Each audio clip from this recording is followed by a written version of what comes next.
P D M کے ساتھ رہے اور وہ فرما بھی چکے ہیں کہ پی ڈی ایم اور عدم اعتماد کس کی بنیاد پہ آگے بڑھ رہی تھی، ان ساری چیزوں سے خود کو ڈس ایسوسیٹ کیسے کر پائیں گے؟ ہمارا موقف یہ تھا کہ ہمیں ان اسمبلیوں میں نہیں جانا چاہیے. اس سے بدترین دھاندلی یہاں رشوت لے کر پیسہ لے کر لوگوں کو جتوایا گیا، تو یہ ایوان بھی اس قابل نہیں رہا. ان کو عوامی مینڈیٹ حاصل نہیں ہوگا اور وہ متنازع لوگ ہوں گے، تو اس کے نتائج آپ کیا سمجھتے ہیں کہ کیا آئیں گے؟ یہ عوام کا نمائندہ ایوان نہیں ہے، سلیکٹڈ لوگوں کا ایوان ہے. مستقبل کیا آپ دیکھ رہے ہیں دور کی نظر سے اگر دیکھیں؟ یعنی ہم کسی ادارے کو دیکھیں، حالات کو دیکھیں، اندر دیکھیں یا باہر، ہمیں کسی طرف سے کوئی ٹھنڈی ہوا محسوس نہیں ہو رہی. انتخابات نے ان مسائل میں اور اضافہ کیا ہے، سیاسی عدم استحکام بڑھا ہے. مولانا کمپرومائز نہیں کر لیں گے کسی بات پہ؟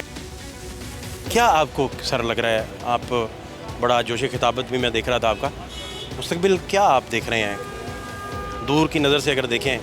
دیکھیں، ہم سمجھتے ہیں کہ پاکستان داخلی اور خارجی حوالے سے بہت سے مسائل اور مشکلات کا شکار ہے.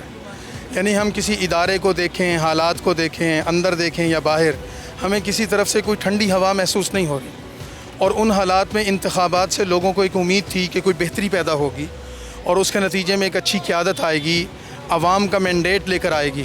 لیکن انتخابات نے ان مسائل میں اور اضافہ کیا ہے، سیاسی عدم استحکام بڑھا ہے. مستقبل کے حوالے سے جو یہاں معاشی پالیسیاں بننی ہیں، داخلی پالیسیاں بننی ہیں، خارجی امور پر جو پالیسیاں بننی ہیں، اس پر جتنی چیزیں فیصلے ہونے ہیں وہ تو گورنمنٹ اور ریاست کے ان اداروں نے کرنے ہیں. اور جب ان کو عوامی مینڈیٹ حاصل نہیں ہوگا اور وہ متنازع لوگ ہوں گے، تو اس کے نتائج آپ کیا سمجھتے ہیں کہ کیا آئیں گے؟ اس کے نتائج تو یہ آئیں گے کہ پاکستان کی مشکلات میں اضافہ تو ہوگا، مسائل حل نہیں ہوں گے. جمعیت علماء وہ جماعت ہے کہ جس نے ہمیشہ آئین کے دائرے اور حدود میں رہتے ہوئے پبلک کی بات کی ہے، پبلک کے حقوق کی بات کی ہے. اور ہم آج بھی مقدمہ پبلک کا مقدمہ پبلک کے اندر لا کر اندر رہ کر لڑ رہے ہیں.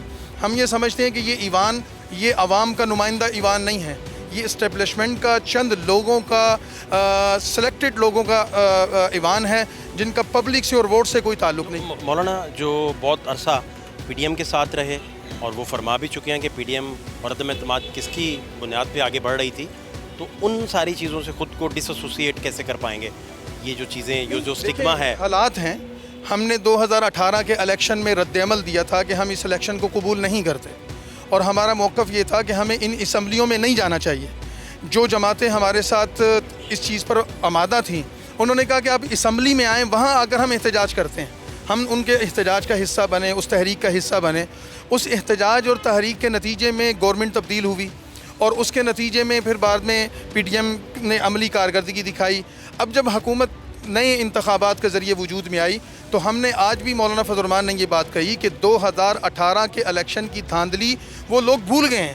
اس سے بدترین دھاندلی یہاں رشوت لے کر پیسہ لے کر لوگوں کو جتوایا گیا، ووٹ کے نتائج دیے گئے اور اس کے نتیجے میں اسمبلی آئی ہے. تو ہم یہ سمجھتے ہیں کہ کل تک اگر ایوان میں بیٹھ کر وہ پی ڈی ایم کی شکل میں یا کسی بھی شکل میں ہم اس قابل تھے کہ احتجاج کریں، آج تو یہ ایوان بھی اس قابل نہیں رہا. مولانا کمپرومائز نہیں کر لیں گے کسی بات پہ؟ نو کمپرومائز. مولانا فضل الرحمان جو کہتے ہیں وہ کرتے ہیں. آپ کے ٹائم کا بہت شکریہ. Thank you so much.